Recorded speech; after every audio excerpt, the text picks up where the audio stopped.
मध्य प्रदेश में 24 घंटे में 530 कोरोना मरीज मिले हैं। जनवरी के बाद से सबसे बड़ा आंकड़ा मध्य प्रदेश में 24 घंटे में 4 मरीजों की मौत का है। इंदौर में 196, भोपाल से 58 पॉजिटिव केस। मध्य प्रदेश में एक्टिव मरीजों की संख्या 3094 है।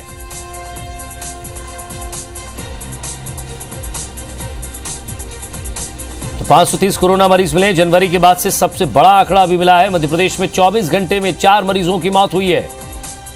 इंदौर से 196, भोपाल से 58 पॉजिटिव केस सामने आए। मध्य प्रदेश में एक्टिव मरीजों की संख्या 3094 हो गई है।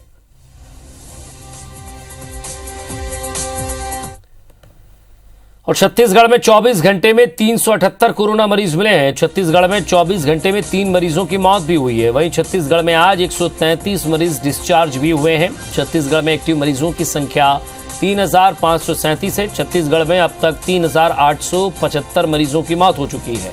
छत्तीसगढ़ में अब तक 3,15,864 संक्रमित मिले हैं। छत्तीसगढ़ में अगर बात की जाए तो अब तक 3,08,452 मरीज ठीक भी हुए हैं।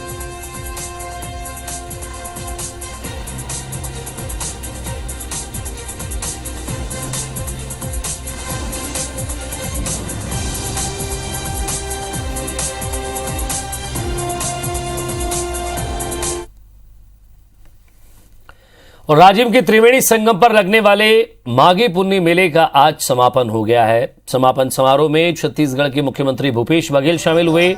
मेले के समापन कार्यक्रम में शामिल होने के पहले उन्होंने महानदी पैरी और सोंढू नदियों के संगम पर महाआरती की।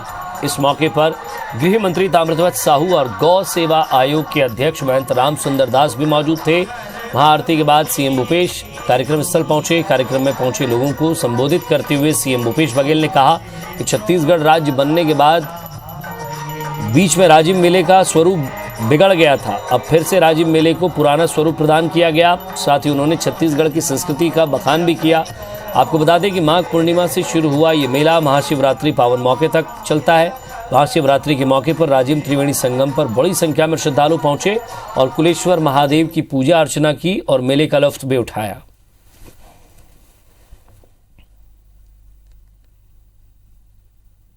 पंद्रह दिन तक के तुमन झेल थो सगा सुधर में आते घुमाता होकर रांधे गड़े सब व्यवस्था रहे के व्यवस्था सब आप मन करना होते। और बाद आज समापन ये अवसर में आप सब बहुत बहुत बधाई और शुभकामना देता हूँ। राजिम माघी पुन्नी मेले में आज महाशिवरात्रि के दिन अलग अलग अखाड़ों से आए नागा साधुओं ने कुलेश्वर नाथ मंदिर में पूजा अर्चना की। शाही स्नान यात्रा के बाद मेला स्थल पर बने शाही स्नान कुंड में नागाओं ने स्नान किया और फिर अपने आराध्य भगवान दत्तात्रेय को पालकी में सवार कर कुलेश्वर नाथ मंदिर पहुंचे। विधिवत पूजा अर्चना की। नागाओं के आगमन को देखते हुए मंदिर और पुलिस प्रशासन ने मंदिर परिसर को खाली करवा दिया था। आपको बता दें कि नागाओं को भगवान शिव का गण माना जाता है। ऐसे में महाशिवरात्रि के दिन नागाओं द्वारा भगवान भोलेनाथ के पूजन का विशेष महत्व माना जाता है।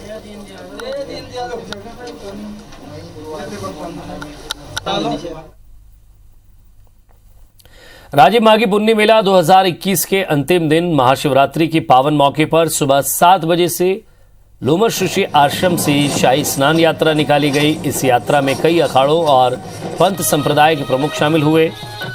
इस दौरान लोगों ने शाही स्नान यात्रा का पुष्प वर्षा करते हुए स्वागत किया। शाही स्नान कुंड पहुंचकर नागाओं ने अपने आराध्य भगवान दत्तात्रेय की विधिवत पूजा अर्चना कर पहले उन्हें स्नान कराया, जिसके बाद पहले नागाओं ने कुंड में स्नान किया। फिर आम श्रद्धालुओं के लिए कुंड को खोल दिया गया। इसके बाद कुंड में दिन भर स्नान का क्रम जारी रहा। ये बताना जरूरी है कि राजिम माघी पुन्नी मेला के दौरान पुण्य स्नान के 3 अवसर आते हैं। पहला माघी पुन्नी स्नान, दूसरा जानकी जयंती और आखिरी महाशिवरात्रि के दिन का होता है।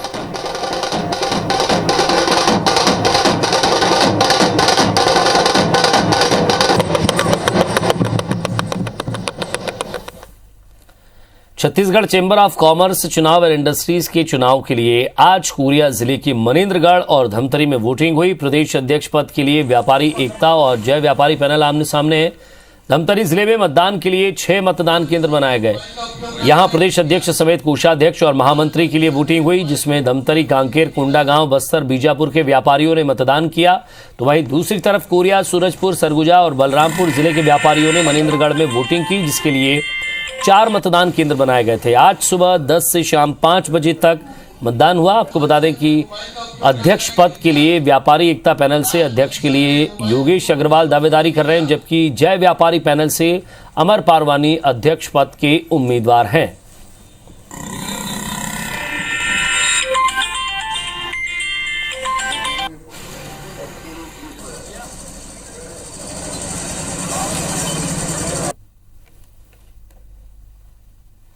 जो मुद्दा है, 7 साल से हम लोग व्यापारियों के बीच में हैं, 7 साल लगातार काम किए हैं और इस बार वापस हम लोग चाह रहे हैं कि हमको एक बार फिर सेवा का मौका मिले, ये प्रमुख है। और बाकी जो नेशनल मुद्दे हैं, जैसे कि जीएसटी के सरलीकरण है, वो संकल्प पत्र बनाया है, जिसमें जो अपना बाजार चैम्बर पोर्टल लेकर के आ रहे हैं। ये अपना ऑनलाइन चैम्बर पोर्टल होगा, जिसमें हमारे लोकल दुकानदार को फायदा मिलेगा। लोकल फॉर वोकल, जो ऑनलाइन फ्लिपकार्ट और अमेजोन से जो लोग माल मंगाते हैं, अब वो हमारे पोर्टल से हमारे लोकल दुकानदारों से माल मंगाएंगे। साथ साथ हम थोक बाजार हर जिला मुख्यालय पे थोक बाजार ले जाएंगे, उसके लिए हम जिला प्रशासन से बातचीत करेंगे। राजधानी रायपुर के उरकुरा इलाके के पास एक यार्ड में पुलिस ने दबिश देकर 550 पेटी अवैध शराब जब्त की थी और इस मामले में आबकारी विभाग के जिम्मेदार अधिकारियों पर पहली बार बड़ी कार्रवाई करते हुए लापरवाही बरतने वाले 2 आबकारी अधिकारियों को अरेस्ट किया गया है। 9 मार्च को उरकुरा में पुलिस ने अवैध शराब जब्त की थी। इस मामले में खमतराई क्षेत्र के प्रभारी आबकारी अधिकारी की लापरवाही को देखते हुए खमतराई सर्किल की प्रभारी महिला सहायक जिला आबकारी अधिकारी दीप महेश और आबकारी उप निरीक्षक अनिल मित्तल को जिले से हटाकर संभागीय उड़नदस्ता रायपुर संभाग और राज्य स्तरीय उड़नदस्ता रायपुर में अटैच किया गया है। पिछले दिनों भी शराब का जखीरा बरामद होने पर डीजीपी डीएम अवस्थी ने रायपुर, बेमित्रा और कोरबा के 3 इंस्पेक्टर स्तर के अधिकारियों पर निलंबन की कार्रवाई करते हुए लाइन अटैच किया था।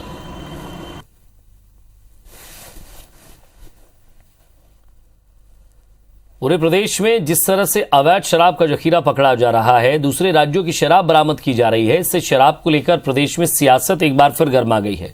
नेता प्रतिपक्ष धर्मलाल कौशिक ने सरकार पर तंज कसा है कि कांग्रेस का हाथ अवैध शराब कारोबारियों के साथ है। उनका कहना है कि करोड़ों की अवैध शराब बिक रही है और जब्ती केवल लाखों की हो रही है। नेता प्रतिपक्ष धर्मलाल कौशिक ने विधानसभा में कहा था कि सरकारी दुकानों से अधिक शराब की बिक्री अवैध तस्कर कर रहे हैं। पूर्व मंत्री और वरिष्ठ विधायक बृजमोहन अग्रवाल का कहना है कि जो शराब पकड़ी जा रही है वो ऊंट के मुंह में जीरा है। सरकार के संरक्षण में शराब बिक रही है और कुछ लोग सरकार से गलबैया करके प्रदेश में अवैध शराब का कारोबार कर रहे हैं। वहीं आबकारी मंत्री कवासी लखमा का कहना है कि विभाग और पुलिस विभाग मिलकर यहां काम कर रहा है, जिससे अवैध शराब पकड़ी जा रही है। शराब माफियाओं को पकड़ती है तो बोलती है हमारी सरकार मुस्तैद है।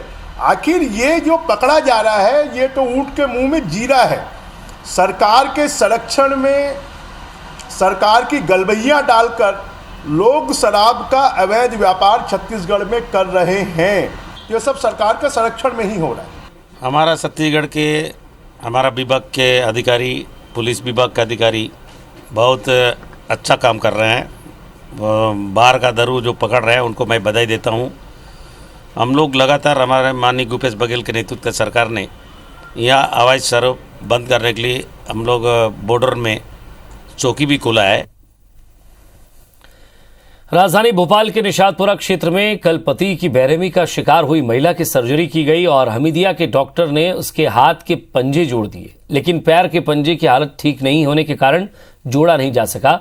उसकी जगह आर्टिफिशियल पैर लगाया जाएगा। हालांकि महिला का हाथ कितना काम कर सकेगा इसके बारे में 2 दिन बाद ही पता चल पाएगा।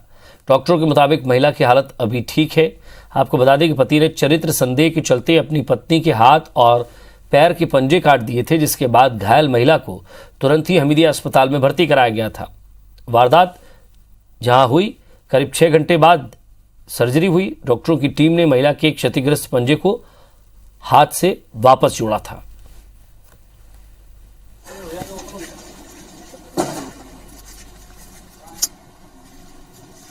सभी गोष्टी कराया जब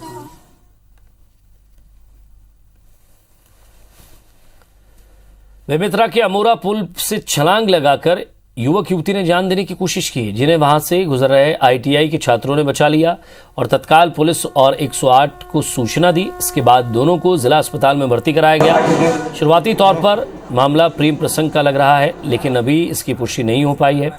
बताया जा रहा है कि नदी में छलांग लगाने वाले दोनों युवक और युवतियां बेमेतरा जिले के ही निवासी हैं। पुलिस का कहना है कि अभी घायल हालत में है और दोनों भर्ती हैं और जैसे ही उनकी हालत सामान्य हो जाएगी उनके बयान लेने की कोशिश करेंगे।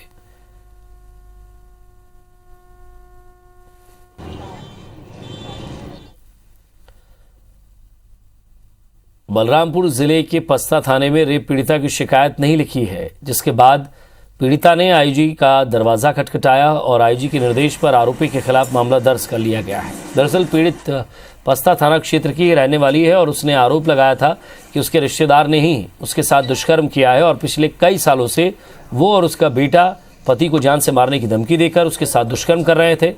मामले में पीड़िता जब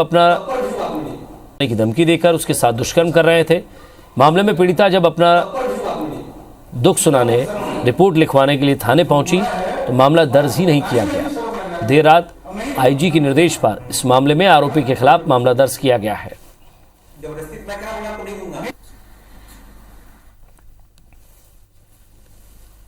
एनटीपीसी कोरबा से रेलवे वैगन के जरिए राख की सप्लाई सीधे सीमेंट फैक्ट्री में की जाएगी और इसके लिए फ्लाई ऐश साइलो का निर्माण किया जा रहा है।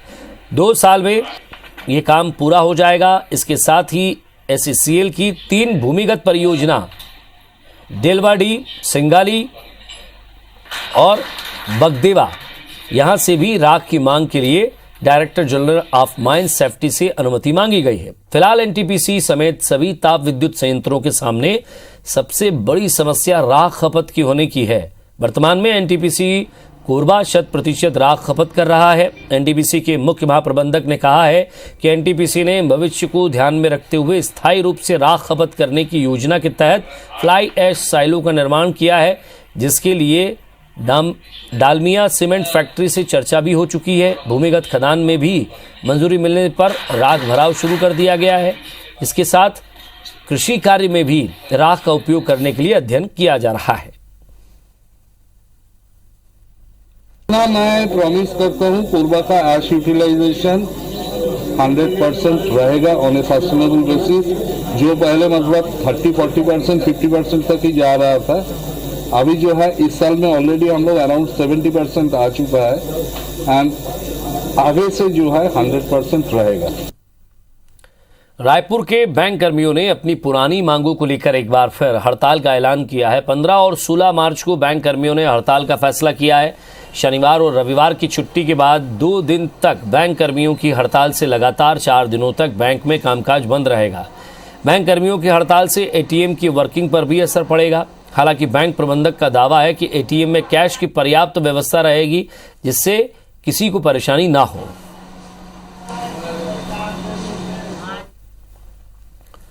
सरगुजा जिले के सीतापुर इलाके में आज मौसम ने करवट ली है। इलाके में बिजली कड़कने के साथ इस इलाके में बहुत तेज बारिश भी हुई है, जिससे गर्मी में कमी आई है। तो दूसरी तरफ गोरेला, पेंड्रा, मरवाई समेत अमरकंटक इलाके में दोपहर को भी तेज हवाओं के साथ बारिश हुई। इस इलाके में बारिश होने से तापमान में गिरावट आई है और लोगों को गर्मी से निजात भी मिली है।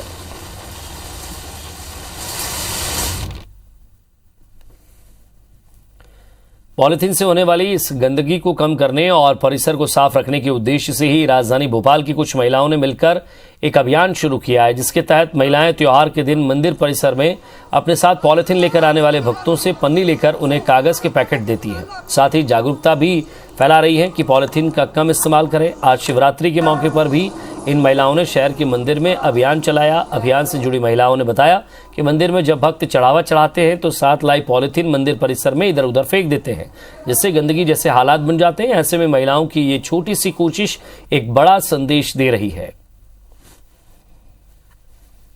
ये कागज़ के लिफाफे हैं, जैसे कि ये वाले है, तो हम लोग ऐसे कागज़ के लिफाफे देते हैं, अखबार देते हैं कि आप अपना जो सामान है वो उसमें लेके जाओ। नहीं निकाल सकते तो हम कम करें। और अब की बार जो है कोविड के कारण जो है हम ये भी पालन करवा रहे हैं कि सब लोग जो है मास्क लगाएं। तो जिनके पास मास्क नहीं है उनको प्रेरित कर रहे हैं कि वो मास्क लें और फिर लगा के अंदर जाएं। महाशिवरात्रि के मौके पर बीजेपी के राज्यसभा सांसद ज्योतिरादित्य सिंधिया ग्वालियर के धूमेश्वर महादेव मंदिर, कोटेश्वर महादेव मंदिर के दर्शन करने के लिए पहुंचे। सिंधिया ने भगवान भोलेनाथ के चरणों में पुष्प अर्पित कर कोरोना महामारी से मुक्ति और प्रदेश की समृद्धि के लिए कामना की। इस दौरान बंगाल चुनाव को लेकर उन्होंने कहा कि वहां बीजेपी की ही सरकार बनेगी। कोरोना का निपटारा हो, सुख समृद्धि और शांति का वातावरण पूरे देश में कायम हो और विकास और प्रगति की गति और तेज़ी से बढ़ पाए और भगवान शिव जी का आशीर्वाद हम सब पर रहे। बंगाल में कमल का फूल का झंडा फहराएगा मोदी जी और नड्डा जी और अमित शाह जी के नेतृत्व में। मुझे पूरा विश्वास है कि बंगाल में भी न्याय विकास की सरकार प्रधानमंत्री मोदी जी के नेतृत्व में स्थापित होगी। और इधर रायपुर से बड़ी खबर मिल रही है। ऑनलाइन सट्टा खिलाते हुए 5 गिरफ्तार हुए हैं। Road safety world cricket series के दौरान गिरफ्तार हुए हैं। स्टेडियम में बैठकर सट्टा खिला रहे थे, ऑनलाइन सट्टा खिला रहे थे। ये इंग्लैंड और साउथ अफ्रीका के मैच में पैसा लगा रहे थे। तो नागपुर और चंडीगढ़ के रहने वाले बताए जा रहे हैं आरोपी। साइबर सेल की टीम ने गिरफ्तार किया है। 5 मोबाइल समेत सट्टे की हिसाब कॉपी बरामद हुई है। मंदिर असौद थाना इलाके ने यह मामला दर्ज किया है।